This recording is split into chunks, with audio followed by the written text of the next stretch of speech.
Buenos días. Resta ver únicamente la última unidad del curso de procesal civil. Normalmente la última unidad de este curso es la sentencia y la cosa juzgada, ¿vale? Comenzamos con la sentencia. Como concepto, una sentencia es un acto procesal en virtud del cual el tribunal resuelve los puntos litigiosos sometidos a debate en uso de la facultad jurisdiccional delegada por el Estado, ¿vale? Es decir, es la resolución que emite un juez a una cuestión litigiosa sometida a su consideración, a su jurisdicción por las partes. ¿Vale? Eso es una sentencia como tal. Las sentencias se clasifican de acuerdo a varios criterios, ¿sí? Por lo menos depende el libro que consulten, pero normalmente son 5 o 6 criterios de acuerdo a los cuales se clasifican las sentencias. El primero de ellos es por sus efectos. Ahí tenemos sentencias declarativas, constitutivas y de condena. ¿Cuál es una sentencia declarativa? Aquella que reconoce una situación jurídica o relación jurídica ya existente. Por ejemplo, una sentencia de paternidad, ¿sí? Ahí no va a declarar, no va a constituir al papá como papá, ni lo va a condenar a ser papá. Simplemente va a declarar que es el papá, es una sentencia declarativa, ¿sí? En el caso, por ejemplo, de la jurisdicción voluntaria para acreditar la propiedad de un coche, por ejemplo. Ya soy el propietario. Lo único que va a hacer el juez después del procedimiento es declarar que soy propietario. No me va a constituir como dueño ni me va a condenar a ser dueño, por ejemplo, ¿sí? Sino va a declarar una situación que ya existe, nada más. Las sentencias constitutivas son aquellas que crean o modifican una situación o relación, una relación jurídica, es decir, estas sí constituyen algo, crean algo. Por ejemplo, una sentencia de nulidad que declara nulo un contrato, por ejemplo. Ahí sí se está constituyendo una nueva situación o relación jurídica que antes no existía. ¿Sí? La situación era que las partes tenían un contrato y ahora ya no lo tienen porque resultó nulo, es decir, se constituyó una nueva situación jurídica, ¿vale? Y finalmente, de acuerdo a este criterio, las sentencias de condena, que imponen a una obligación de dar, hacer o no hacer. Y se condena al demandado al pago de la cantidad de 100,000 pesos, por ejemplo. Esa es una sentencia de condena. ¿Vale? Un segundo criterio por el cual se clasifican las sentencias es por sus resultados. Pueden ser estimatorias y desestimatorias.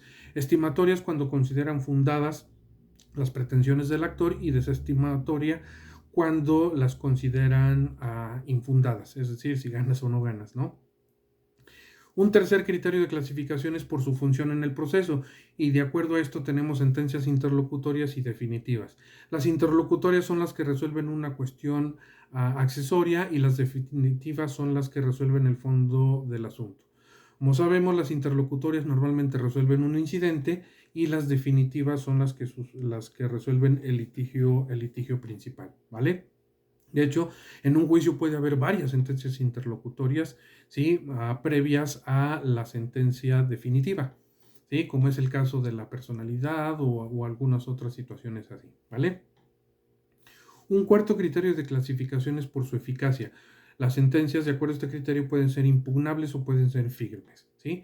Impugnables son aquellas que son susceptibles de ser recurridas, modificadas o revocadas. En cambio, las firmes no pueden ser recurridas, ¿vale? Como ejemplo de un impugnable, pues casi todas, ¿sí? Todas las sentencias son impugnables. Son firmes, es decir, que ya no son impugnables las sentencias que se dictan en juicios de cuantía menor, por ejemplo, las sentencias de segunda instancia, esas son sentencias firmes por sí mismas, ¿vale? Y finalmente, un último criterio de clasificación es por su autoridad. Ahí, de acuerdo a este criterio, tenemos sentencias ejecutorias y no ejecutorias. Ejecutorias son aquellas que no pueden ser modificadas de ninguna manera, ¿sí? En cambio, las no ejecutorias son las que se pueden alterar o modificarse si cambian las circunstancias. Ejecutoria, ¿sí? Una vez que una sentencia ha causado estado, no se puede modificar de ningún modo. Siempre digo en clases que aunque se reúnan dioses, presidentes o lo que sea y le hablen al juez de primera instancia y le digan, no, esta sentencia cámbiala, no se va a cambiar. Es la autoridad que quiere una sentencia para no ser modificada de ninguna manera. Eso es cuando una sentencia ha causado ejecutoria o ha causado estado. Cambio una no ejecutoria es, por ejemplo, las sentencias de alimentos que pueden cambiar las circunstancias, las que se dictan en en procedimientos de jurisdicción voluntaria, ¿sí? Esas pueden ser modificadas en el futuro, ¿sí? No precisamente no están atenidas a un plazo para apelación ni nada, sino simplemente quedan ahí como latentes, es decir, no han quedado firmes todavía. Esas son las no ejecutorias, ¿vale? También tenemos que ver los requisitos de la sentencia, ¿sí? Los requisitos de la sentencia pueden ser formales o pueden ser materiales o sustanciales. Los formales son los que tienen que ver con la forma. Tradicionalmente, no hay una forma específica que dicten los códigos en cómo se debe dictar una sentencia, es decir, cómo debe ser el documento como tal, la impresión de la sentencia, ¿sí? Pero como requisitos formales se ha entendido tradicionalmente que las sentencias tienen proemio, resultandos, considerandos y resolutivos. En el proemio, pues es los datos de identificación del juicio, de las partes, la acción que se ejercitó, etc. ¿Sí? En el resultando, los resultandos son una relación sucinta de todo lo que aconteció en el juicio. Comienzan los resultandos diciendo en tal fecha esta parte promovió esta acción, después la otra parte, por ejemplo, incurrió en rebeldía, se desahogaron pruebas con fechas y todo, es decir, es una como versión estenográfica de todo lo que sucedió en el juicio. Después vienen los considerandos, que es la parte importante de la sentencia, que es donde el juez emite sus razonamientos lógico-jurídicos, ¿sí? En los que dice por qué considera que una de las partes tiene razón y la otra no. Esos son los considerandos, ¿sí? Es la parte más amplia y, insisto, la parte más importante de la sentencia. Y finalmente, tradicionalmente, al final de la sentencia están los puntos resolutivos, que es ya la sentencia concentrada o concreta que dicta el juez. ¿Sí? Procedió la vía y acción promovida, por ejemplo. ¿Sí? La parte actora aprobó los hechos constitutivos de su acción y la parte demandada no se excepcionó, por ejemplo. Es decir, ya es un pequeño extracto de todos los considerandos, así como una manera clara de que en la que el juez nos dice quién ganó y quién perdió, ¿vale? Después estarían los requisitos materiales o sustanciales, ¿sí? Estos normalmente son 4, ¿sí? Por lo menos en materia civil, que es congruencia, motivación, fundamentación y exhaustividad. La congruencia significa que la sentencia debe pronunciarse de acuerdo a las pretensiones y excepciones de las partes.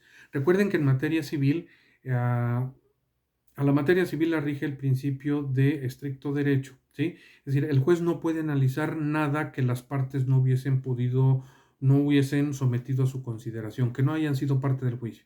Tiene que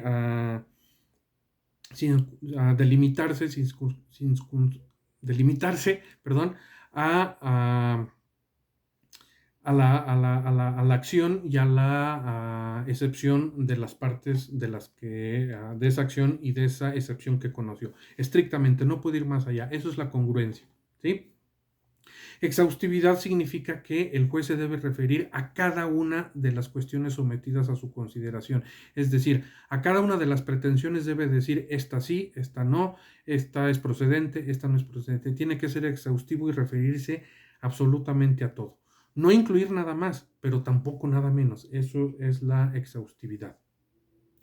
Luego viene la fundamentación, que es los argumentos por los que el juez considera que los preceptos invocados por las partes son aplicables, es decir, que las manifestaciones de las partes y la sentencia principalmente que va a dictar el juez encuentren fundamento en una ley, es decir, que el juez, que la acción, por ejemplo, reivindicatoria está contemplada en el código, es decir, que la acción tenga un fundamento, ¿sí? Eso es fundamentación.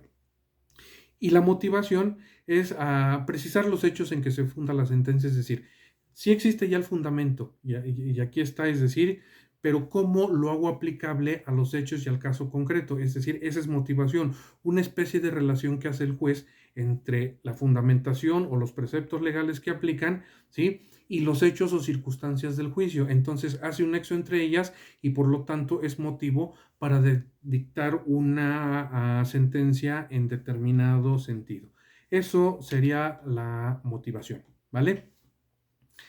Eso por lo que hace a la sentencia. Ahora entramos a ver lo que es la cosa juzgada, ¿sí? La cosa juzgada no es el objeto material sobre el que versó el juicio, ¿sí? Como lo he visto en algunos exámenes que me toca calificar. La cosa juzgada es, como concepto, la autoridad que adquieren las sentencias para no ser modificadas o revocadas bajo ningún recurso o medio de defensa. Es decir, cosa juzgada se asocia con cuando una sentencia causó ejecutoria, es decir, cosa juzgada se refiere a que ese litigio ya se resolvió, ¿sí? Y hay un principio en la Constitución que dice que juicio, ningún hecho puede juzgarse más de 2 veces. Ninguna persona puede ser juzgada 2 veces por el mismo delito, por ejemplo. Eso sería más o menos la cosa juzgada, es decir, una vez que ya se dictó sentencia sobre algo, ya no se, ya no se va a mover esa sentencia, es decir, ya causó estado, ya es cosa juzgada, ¿sí? Ya no se puede volver a juzgar nuevamente. Eso significa. Y hay dos formas por las que una sentencia puede causar ejecutoria o por las que se puede obtener la declaración de cosa juzgada. La primera es por ministerio de ley y la otra es por declaración judicial. En pocas palabras, ministerio de ley significa que una sentencia, por el solo hecho de ser dictada, ya es cosa juzgada o causa ejecutoria, ¿sí? En cambio, por declaración judicial significa que una sentencia le hace falta todavía una declaración del juez decretando que esa sentencia ya causó ejecutoria, ¿sí?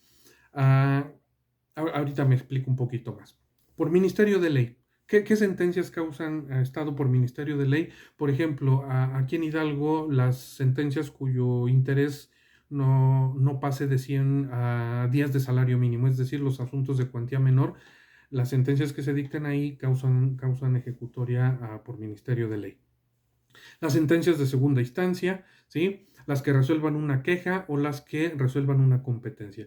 Esas sentencias, por el solo hecho de ser dictadas, ya causaron ejecutoria, ¿sí? En cambio, la segunda forma por la que una sentencia puede causar ejecutoria o adquirir categoría de cosa juzgada, por ejemplo, ¿sí? Es por declaración judicial, es decir, el juez tiene que dictar un acuerdo en donde diga que la sentencia causó ejecutoria y eso se hace mediante un incidente, ¿sí? Los códigos dicen que es un artículo sobre sustanciación de sentencia o algo así, o lo que es lo mismo es un incidente de ejecutorización de sentencia. Una vez que se dictó la sentencia y ha pasado el término que tiene nuestra contraparte para apelar, ¿sí? Una vez que ha transcurrido, iniciamos un incidente, le decimos al juez, con fundamento en tal artículo inicio incidente de ejecutorización de sentencia. ¿Sí? Se le da vista a la otra parte, depende de lo que manifieste, ¿sí? Entonces el juez, en el incidente acusamos la rebeldía o no, porque, por ejemplo, acusamos la rebeldía porque la otra parte no manifestó nada con la vista que se le dio con el incidente de ejecutorización y le pedimos al juez que resuelva o dicte un acuerdo en el que diga que la sentencia ha causado ejecutoria. Eso es por declaración judicial, es la segunda forma, ¿vale? ¿Qué sentencias causan ejecutoria por declaración judicial? Por ejemplo, son las sentencias de cuya notificación hecha en forma no se interpuso el recurso de apelación, por ejemplo, ¿sí? O en las sentencias en que se interpuso un recurso pero no se continuó con él, promovimos apelación pero no expresamos agravios, por ejemplo, ¿sí? Esas sentencias causan ejecutoria por declaración judicial, ¿vale? Ahora, la cosa juzgada tiene unos límites, ¿sí? Tiene límites objetivos y límites subjetivos. Los límites subjetivos significa que la cosa juzgada, lo que se resolvió en el asunto, solo afecta a los sujetos que fueron parte de la litis. Por eso son límites subjetivos, ¿sí? No va a afectar a nadie más que a los que participaron en la litis. En cambio, los límites objetivos, ¿sí? De la cosa juzgada significa que la cosa juzgada se refiere al objeto al objeto litigioso o a la pretensión que se resolvió en el juicio. Es decir, tiene que ver con la congruencia, es decir, lo resuelto en un juicio o en una sentencia que ha causado ejecutoria, los límites objetivos significan que no se puede ocupar de ninguna otra cosa más que de la pretensión y de la resistencia, o de la acción y de la pretensión que fueron objeto del juicio, ¿vale? Eso es por lo que hace a la cosa juzgada, ¿sí? Espero que haya quedado un poquito más claro.